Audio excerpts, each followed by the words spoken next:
So what have you been able to accomplish so far, day one? Kind of the usual of a lot of communication and meetings and information. Obviously we haven't made any moves today yet at this hour, but a lot of furtherance of a lot of really important conversations for us. When you think of openings for a hitter, you mentioned outfield as a potential area for impact bat. You've got Taylor Ward already. Do you see any possibility in the infield to add there, specifically at first base, or are you mostly focused on outfield for that? We're talking to a whole bunch of hitters, and we just view it as, do they improve the team? Do they improve the roster? Do they raise the ceiling of the team? Do they have an impact? And if the player's good enough, we can figure out ways to accommodate them. So we have a lot of conversations going on, mostly in free agency, but also some in trades on guys that we view as impact bats. Is there space, payroll-wise, for you guys to sign both an impact bat and a frontline starting pitcher? Yes, I think so. I mean, you look at our payroll as it stands right now, and it's still well below where we were at last year. And we'll just consider opportunities as they come up and have those conversations with ownership. But we do have room for more moves, multiple more moves. Do you think that you need to add multiple starting pitchers? I think that that's a possibility, that we have multiple starting pitchers on major league contracts. But there's a possibility that it's just one. I think it's just going to kind of depend on the personnel. Last year's rotation, velocity-wise, was one of the lower averages in the league. Are you looking to infuse more velocity? Is that something that you took away from this season at all, as far as how hard the rotation through? I mean, obviously Kyle Bradish being here for full season will help pump that up, but just generally as you're looking on the market, is velo an important factor? Yeah, if we can. It's in today's game with all the injuries going on, it's really hard to throw really, really hard for 6-7 innings, and the number of guys that can do that well is not huge, so they're hard to get your hands on, and we're trying. What made Helsley the right guy to bring in as closer, and how confident are you that he can bounce back from that tough second half he had in New York last year? Yeah, we're really tickled that we've added him. I think he will have a bounce back season. His track record leading into 2025, and then specifically that Mets part of 2025 was sterling, and so we view this as a little bit of a blip, and I know he's got the right attitude, and I think he's just going to fit in really well with us, and he was really excited about joining our team, so really glad we have that in place. Do you feel like you need a utility type guy like in the Arias mold that can move all around, even if there aren't a lot of starts out there, or is that guy already on the roster? I mean, he could already be on the roster. We've definitely got internal options, and people like Jeremiah, and there's other guys in the organization that could fill that role. But that's also something that we're talking about and looking at externally, and is on the shopping list. What was your takeaway from Jeremiah's pretty impressive finish to the season, and do you view him specifically to a position long term? Yeah, it was great to see, and just he's always been such a promising young hitter as a prospect. I like his swing, I like his power. He seemed to adapt well to being in the major leagues.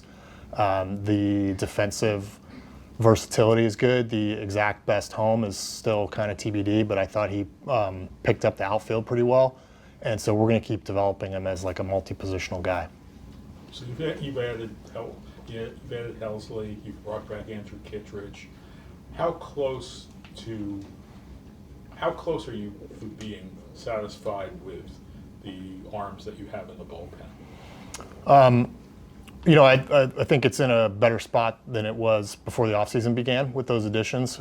We're still looking to add and still looking to tinker, but I think we have a really interesting group, aside from the guys that you mentioned, some of the younger guys that were optionable last year and kind of auditioned and debuted a little bit. There's some interesting arms in there too. So we'll want to leave some room for those guys to compete and pop and help the team, but we're still looking at external bullpen additions.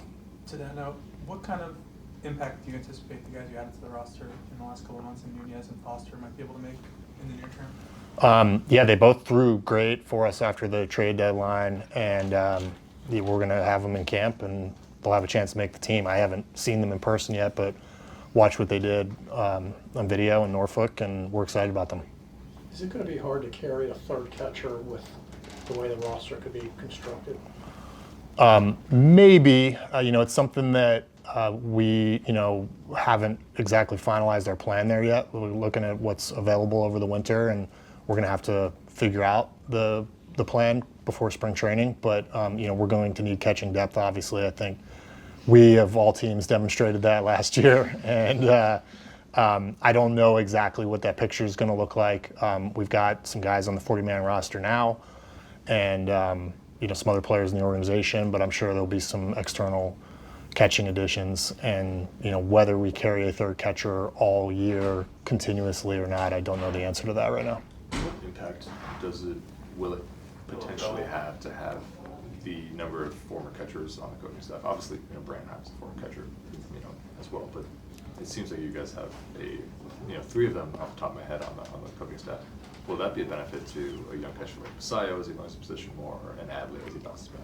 Yeah, I think so. I think it's natural for catchers to turn into great coaches and managers just because you have to know both sides of the ball. You have to know pitching and also life as a position player, and they're always thinking and strategizing, and you're kind of managing the game all along, so it makes sense. When adding an impact bat, would you consider getting somebody who is mostly viewed as a designated hitter, given that you have so many at-bats to hand around to Messiah and Adley and anybody else who would use that spot? Yeah, we would. I mean, you weigh it in your roster construction decisions, but like I said, if we view somebody as impacting the team and making the team better, we'll figure out how to fit them in. You have 40 guys on the 40-man right now. Are you planning on participating in the Rule 5 draft? It's looking maybe a little less likely this year, but we haven't had our formal meeting about it yet.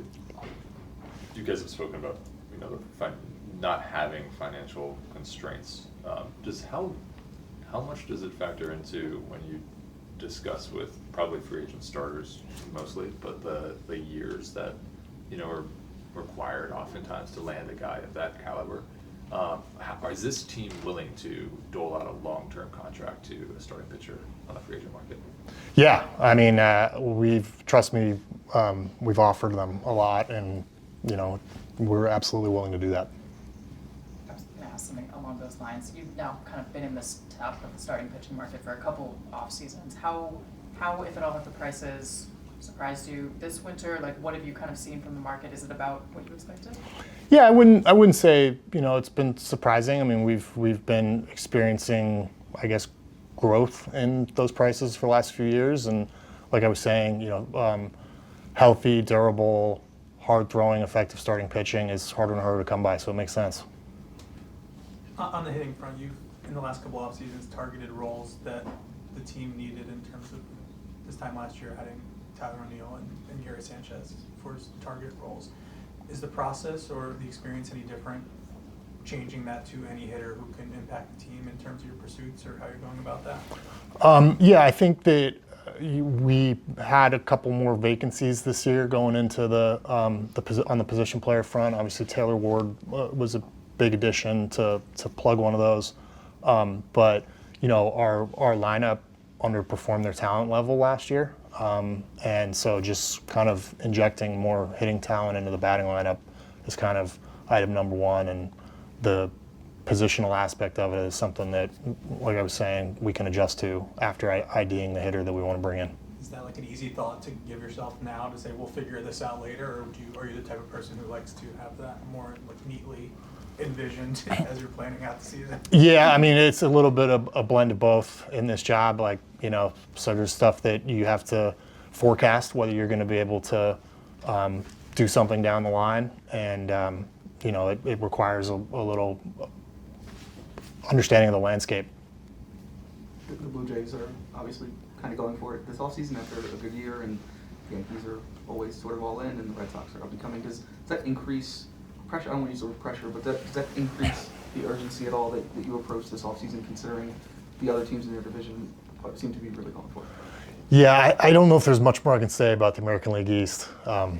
we pride ourselves in competing in that division, and it's invigorating to be in the American League East. And it's, I think ultimately it's a good thing for us and our players to, have those stakes constantly being raised, and we got to figure out a way to emerge.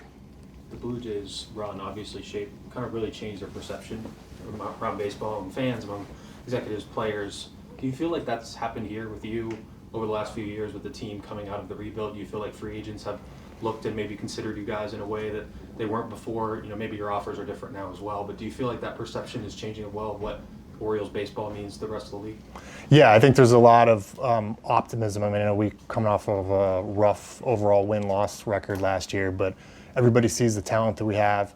The ownership change is an enormous deal, and that's noticed. And I think people really believe in our operation. So I think our reputation is good. With the talent that you had, a lot of them underperformed what they've done in previous years.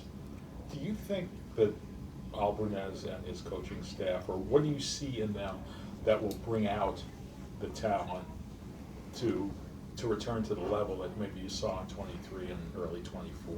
Yeah, I mean, very impressed with him and his staff, and as you probably heard him talk, I think really his core philosophies of individualism with the players, and the types of information that he and his coaches like to use, and the way that they're going to create kind of a player-centric environment, I think is going to be a big positive. And but I think the players themselves, they've got chips on their shoulder too, and I think a lot of that improvement's going to come from within them. He said earlier today that there's going to be a big focus on fundamentals in spring training after he's had these conversations with the players. I mean, do you think that's the right approach to have? Do you think that is something that could maybe help get some of these guys back on track a little bit? Yeah, I mean, look, everybody talks about that topic all the time. Everybody's trying to get better at it, and we do want to emphasize it. I think it's hugely important. You have to keep your foot on the gas pedal when it comes to fundamentals. I think his staff and some of the guys that we've got working on this topic in the minor leagues now, including Mike Schilt, it's going to be a big focus for us. He had mentioned that the feedback he got from some of the players was, and I don't have the exact words, but that the players told him that they felt like they lost sight of the ability to do things to help the team win games consistently. What is your take on that feedback from the players in terms of how last year went and how they move forward? I think there's been a lot of good just self-awareness and self-evaluation all around from all of us. And it's encouraging to hear that from the players too. They're not pointing fingers, they're not making excuses. They're talking about things that they individually could have done better, and that's what we want to hear. You mentioned Mike Schilt. What went into the decision to hire him in that role? Well, fundamentals is a part of it. Is just we wanted more roving instructors in the minor leagues, helping polish them to prepare them for Major League Baseball, and getting an instructor with his track record, but also he's always been a passionate and accomplished guy in this space, and he's in a place in his career where he wanted to go back and teach in the minors. I think it was a perfect fit.